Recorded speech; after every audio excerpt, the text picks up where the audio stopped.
मेरे प्रिय श्रोताओं, अब आप श्रवण करने जा रहे हैं श्री गोपी गीत का 13वां श्लोक। प्रणत कामदम पद्मजार्चितम धरणि मंडनम ध्येयमापदि चरण पंकजम शंतमं च ते रमणनस्तनेश्वर्पयाधिहन्। सम श्लोक की अनुवाद है। सुखद भक्त के लक्ष्मी पूजित भूमि भूषण दुख हारिजो चरण पंकज श्रेय अर्पते हृदय पे धरो हे प्रभो सखे, हृदय पे धरो हे प्रभो सखे। अन्वय रमण, हे रमण। प्रणत कामदम, आपको प्रणाम करने वालों की इच्छा पूर्ण करने वाले। पद्मजार्चितम, लक्ष्मी और ब्रह्मा जी द्वारा पूजित। धरणि मंडनम, पृथ्वी के श्रृंगार रूप। ध्येय मापदी, आपत्ति के समय में ध्यान करने योग्य। चौ, और शंतमम, सुख देने वाला।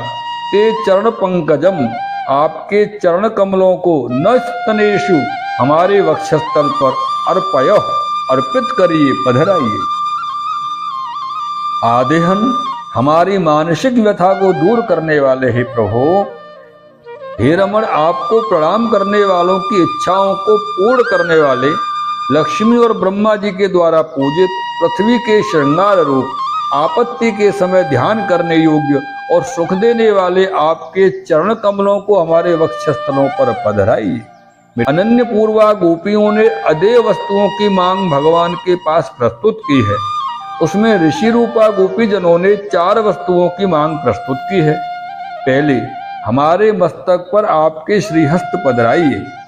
दूसरी मांग है, आपके मुख कमल के दर्शन हमें करवाइए। और तीसरी मांग गोपियों ने रखी है, हमारे वक्षस्थल पर आपके चरण पधराइए। मेरे प्रिय श्रोताओं, यहाँ पर गोपियों ने चौथी मांग प्रस्तुत की है, आपके अधरामृत का दान दीजिए। इन चारों वस्तुओं की मांग प्रथम दोष निवर्तक के रूप में प्रस्तुत की गई है। यहाँ अन्य पूर्वा श्रुति रूपा गोपीजनों ने गुणधायक स्वरूप में चारों अदेय वस्तुओं की मांग प्रस्तुत की थी। फड़ी फड़ार्पितम ते पदाम्बुजम क्रडु कुचेषु न क्रंधि हृच्छयम, हमारे हृदय रोग को दूर करने के लिए आपके चरण कमलों को हमारे हृदयों पर पधराइए। यहाँ भी अनन्य पूर्वा गोपीजन इसी बात की याचना कर रही हैं, आपका चरणारविंद हमारे वक्षस्थल पर पधराइए। मेरे प्रियजनों, शरीर के जिस अंग में रोग हुआ हो, वह रोग यदि सारे शरीर में व्याप्त हो गया हो और औषधि के द्वारा उसके मिटने की संभावना भी न हो, तब शल्य चिकित्सा अर्थात ऑपरेशन की आवश्यकता होती है। ऑपरेशन के द्वारा अंदर के रोग को निकाल फेंका जाता है। गोपीजन कहती हैं, हे कृष्ण, हमारा रोग किसी औषधि के द्वारा मिटने वाला नहीं है, वह तो मात्र शल्य चिकित्सा के द्वारा ही मिट सकेगा। उस ऑपरेशन को करने के लिए और कोई भी साधन काम में नहीं आवेंगे। आपके चरणारविंद हमारे हृदयों पर पधराने से ही हमारा हृदय रोग दूर होगा। अतः आपके चरणारविंद रूपी साधन हमारे हृदय पर पधराइए। मेरे प्रियजनों, अंतःकरण में ईर्ष्या, द्वेष, वैर इत्यादि अनेक रोग होते हैं। मन की मलिनता और मन के विकार, ये भी रोग है। जब भगवान का चरणारविंद हृदय पर पड़ता है, तब हृदय उद्घाटित होता है और उसमें रहने वाले रोग बाहर निकलते हैं। श्री महाप्रभु जी आज्ञा करते हैं, भगवान के चरणारविंद में 2 प्रकार की शक्ति है। एक दोषों का दलन करने की शक्ति और दूसरी गुणों का दान करने की शक्ति। भगवान के चरणारविंद दोषों को दूर करके गुणों का दान करते हैं। केवल दोष निवारण से भक्तों का काम नहीं चलता है। भक्त अपने अंतःकरण को किसी नूतन भाव से भरना चाहते हैं। मेरे प्रियजनों, गोपीजनों ने इस श्लोक से पूर्व श्लोक में भी अपने दोषों का निवर्तन तो मांगा ही था। अब इस श्लोक में वे भगवान के पास गुणों का दान मांगती हैं। पाप की निवृत्ति से दोष दूर होते हैं और प्रेम की प्राप्ति से गुण मिलते हैं। प्रेम ही एकमात्र ऐसा महान पदार्थ है जिसकी प्राप्ति होने पर अंतःकरण में अनेकों गुण आकर बस जाते हैं।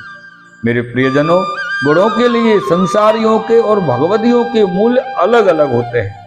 संसार के लोग ऐसा मानते हैं, सर्वे गुणा कांचनमाश्रयन्ते। आज के कलयुग में सारे गुण द्रव्य में ही निवास करते हैं। जिसके पास दौलत है वही गुणवान है। धनवान व्यक्ति परमेश्वर जैसा लगता है। मेरे प्रियजनों, जबकि भक्तों की यह मान्यता है कि प्रभु के प्रति किया हुआ प्रेम हम में गुणों का आदान करता है।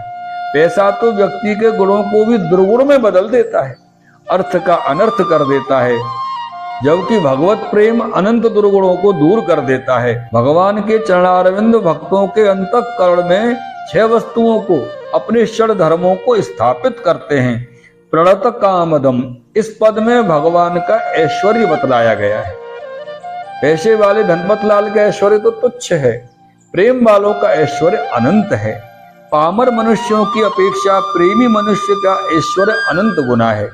पैसे वाला तो मात्र पैसा ही दे सकता है, जबकि प्रेम तो हृदय में मस्तिष्क का दान कर देता है। वह तो अपने समग्र जीवन का दान कर देता है। संपत्ति की अपेक्षा समग्र जीवन का दान कहीं अधिक भारी होता है। अतः एव भक्त भगवान से प्रार्थना करते हैं, समर्पण जीवन का हमने किया है, तुम्हारा जो था वो ही तुमको दिया है। आपका जो कुछ था वह हमने आपको अर्पित कर दिया है। अब स्वयं भी आपके बन गए हैं। हमने हमारा संपूर्ण जीवन आपके ऊपर न्यौछावर कर दिया है। मेरे प्रियजनों, इससे बड़ा दान और कौन सा हो सकता है। भक्त प्रेम के पीछे अपने प्राणों का दान करते हैं, अभिमान का दान करते हैं, बुद्धि का दान करते हैं, समग्र विषयों का दान करते हैं। इससे बढ़कर और कौन सा दान हो सकता है। भक्तों की बुद्धि भगवान की है, भक्तों का मन भगवान का है, भक्तों का हृदय भगवान का है, भक्तों का आत्मा भगवान का है, भक्तों का समग्र जीवन भगवान का है। जो कोई इस प्रकार अपनी समस्त वस्तुएं श्याम सुंदर को सौंप देते हैं, वे प्रणतक कहलाते हैं। अपने आत्मा का अर्पण करने वाला ही प्रणत है, वही पूर्ण रूपेण नमा हुआ, झुका हुआ है। इसके लिए परमात्मा कल्पतरु जैसे बन जाते हैं। मेरे प्रियजनों, ऐसे प्रणत की समस्त कामनाओं को भगवान पूर्ण करते हैं। इसीलिए कहा गया है प्रणत कामदम। भगवान को वंदन तो कई लोग करते हैं, परंतु लोगों को वंदन करना ही नहीं आता है। प्रेम के स्पंदन के बगैर किया हुआ वंदन, भक्ति के संवेदन के बगैर किया हुआ वंदन, वंदन ही नहीं है। भक्त तो भक्ति का क्रंदन, भक्ति का स्पंदन और भक्ति का नर्तन लेकर भगवान को वंदन करते हैं। वे ही वास्तव में प्रणत हैं, जो अपने आप को जगदीश्वर को अर्पित कर दें, सर्वस्व परमात्मा को सुपुर्द कर दें, वही प्रणत हैं। शेष तो हम सभी मात्र मस्तक झुकाने वाले होने से नत कहे जा सकेंगे, क्योंकि हम मस्तक को झुकाते हैं, परंतु हम हमारे मन को और मति को नहीं झुकाते हैं। हम इस स्वार्थ को लेकर भगवान को नमन करते हैं कि भगवान अपने पास की कुछ न कुछ पूंजी हमें दे देंगे। हम भगवान को भिखारी की भांति नमस्कार करते हैं, भगवान के चरणों में एक प्रेमी की भांति नहीं झुकते हैं। हमारे नमन में भी कितनी चातुरी और कपट भरा हुआ है। हम तो नमन का मात्र दिखावा करते हैं। कामदम शब्द का एक अन्य अर्थ भी है मेरे प्रियजनों। कामम जति खंडयति इति कामदः। जो भगवान की शरण में आता है उसकी सर्व कामनाएं समाप्त हो जाती हैं। जो भगवान को समर्पित हो जाता है उसकी अनंत इच्छाओं का समर्पण भगवान में हो जाता है। जिस प्रकार भुने हुए बीज को बोने से वह अंकुरित नहीं हो सकता, उसी प्रकार समर्पित मन लौकिक कामनाओं से ग्रस्त नहीं रहता है। भगवान को समर्पित जीवन सर्व कामनाओं से रहित हो जाता है। मेरे प्रिय श्रोताओं, एक महात्मा जी थे, वे कुटिया में बैठे थे। उनके पास एक राजा आया। राजा बोला, बाबा जी आपकी मड़ैया टूटी हुई है, आपके वस्त्र फटे हुए हैं। मैं इस देश का राजा हूँ, मैं आपको झोली भरकर द्रव्य देता हूँ। आप इस आश्रम का जीर्णोद्धार करिए, इसका नवीनीकरण कीजिए और नवीन वस्त्र भी धारण कीजिए, नई नई वस्तुएं भी बनवाइए। यह सुनकर महात्मा जी कुछ भी नहीं बोले। राजा ने पूछा, महाराज जी मेरे पास इतना सब कुछ होते हुए भी मुझे तृप्ति का अनुभव नहीं हो रहा है, और आप इस प्रकार जंगल में बैठे हैं, फिर भी आप कुछ लेते नहीं। इतने पर भी महात्मा जी मौन रहे। राजा ने झोली भरकर द्रव्य दिया पर उस पर महात्मा जी ने एक कौड़ी और एक खोटा पैसा रखा। महात्मा जी ने कहा, राजन रुकिए, मुझे भी आपको कुछ देना है। राजा आश्चर्यान्वित हो गया, यह महात्मा जी मुझे क्या देगा। महात्मा जी कहने लगे, राजन तुम्हारा द्रव्य और तुम्हारी बुद्धि ये सब मेरे पास कौड़ी के समान है, और ये जो खोटा पैसा है इसके समान है। राजा कहने लगे, महाराज क्या आपको नई नई वस्तुएं अच्छी नहीं लगती हैं? महात्मा जी ने कहा, राजन हम तो ऐसे सागर हैं जिसकी तरंगें शांत हो गई हैं। हम तो ऐसी सरिता हैं जो सागर में मिल चुकी है। हम तो ऐसे पक्षी हैं जिसने अपने घोंसलों में नीड में विश्रांति प्राप्त कर ली है। हम तो ऐसे घृत हैं जो अग्नि में आहूत हो गया है। बोलिए राजन, ऐसे व्यक्ति को अब क्या पाना शेष रह जाता है? मन रूपी पक्षी को भगवत चरणारविंद रूपी नीड प्राप्त हो जाने के बाद उसे कहीं भी अन्यत्र उड़कर जाने की इच्छा नहीं होती है। मन रूपी सागर को जब श्याम सुंदर मिल जावे तो फिर उसमें दुनिया के कोई भी तरंग शेष नहीं बचते हैं। मेरे प्रियजनों, मन रूपी सरता को कृष्ण के करुणा रूपी सागर मिल जाए तो फिर सरता के कोई भी प्रवाह शेष नहीं रह जाते हैं। भक्त अपनी अनंत इच्छाओं को श्याम सुंदर को समर्पित कर देते हैं। जिस प्रकार बहते हुए पानी पर माटी डाल देंगे तो पानी का प्रवाह रुक जाएगा, उसी प्रकार संसार में बहते हुए मन के ऊपर भगवत भाव पधरा देने पर मन संसार में बहते हुए रुक जाएगा, संसार सागर में डूबने से बच जाएगा। इसलिए कहा है, प्रणत कामदम, प्रेमास्पदों की संपूर्ण कामनाएं भगवान में तृप्त हो जाती हैं। इसमें प्रभु के ऐश्वर्य नामक गुण का द्योतन किया गया है। भगवत चरणारविंद भक्तों को भगवान के अनंत ऐश्वर्य का दान करते हैं। मेरे प्रिय श्रोताओं, भगवत चरणारविंद को एक अन्य विशेषण भी दिया गया है, पद्मजार्चितम। पद्मज अर्थात ब्रह्मा जी और पद्मजा अर्थात लक्ष्मी जी।